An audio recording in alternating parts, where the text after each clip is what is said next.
the challenge that we're offering our listeners is to look within and really see the parts of yourself that aren't serving you. And I call them the ugly parts, but you can call them whatever you're comfortable calling them. But really, they're the parts that we usually try to hide from people that we are trying to impress, or how we're trying to show ourselves in the world in an external way.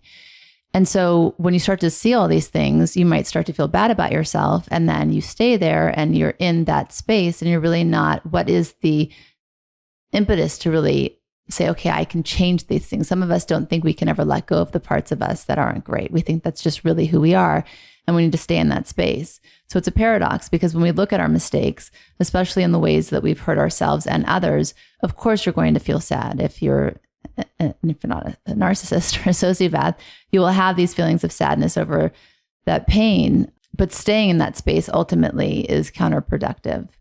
So again, it's that idea that we talked about last week, is to connect to our perfected self. I think that even when you make that list of the things that you want to change about yourself, it's important to make a list at the same time of who you ultimately want to become, to really envision yourself as, you know, an architect would if he were building a home, right? Or as a sculptor would if he had a slab of clay. You don't want to focus just on what's in front of you, because if you're an architect, there's nothing, right? It's only what's in your imagination. It's the same thing for a sculptor.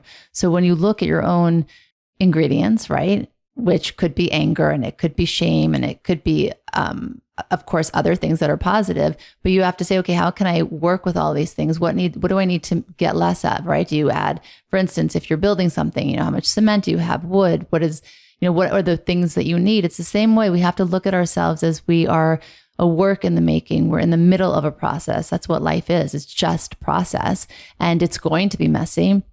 And we're going to fail and we will make mistakes. And I'm recognizing those things, while the important ingredient is you have to have a vision of who you want to become. And you have to see that it's possible, because if not, what's really going to guide you? You could stay in that place of sadness. You can stay stuck in that, and then there's no movement.